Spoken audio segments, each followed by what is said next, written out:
Hi, I'm Dr. Betty Brown, and I want to talk to you about the history of feminist art, a topic which is really dear to my heart. There have always been important women who have contributed significantly to world culture, and there have always been women who have made art.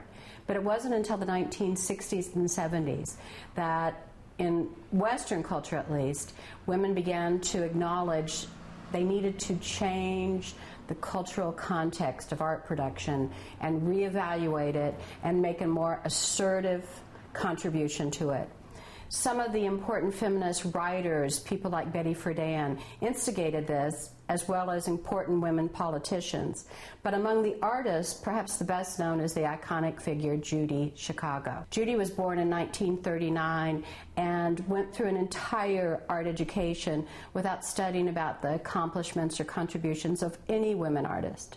And when she came to teaching herself, she started being a professor at Cal State Fresno many years ago. She looked out into her classroom and realized that most of her students were women, and here they were studying about a culture produced, at least apparently, only by men. So she began to evaluate the contributions that women had made and why they'd been erased from history.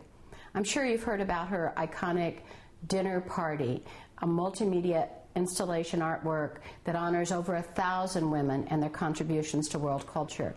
Judy collaborated on this with hundreds of women from all over the country, indeed, all over the world, and created a large room-size environment based on a triangular table with 39 place settings.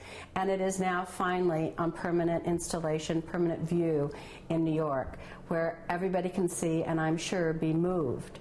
Other important feminist artists are, for example, Sherry Galkey, a performance artist based here in Los Angeles, that's where I'm speaking from, who has done important work about her role as a woman and a lesbian and somebody growing up in the Christian church.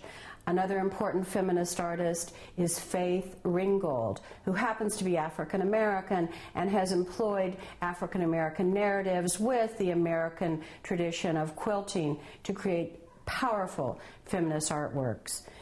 One of my favorite feminist artists is a woman named Betty Saar, who has not only done important artworks herself, but also given birth to two fabulous feminist artists, Allison and Leslie Saar, as well.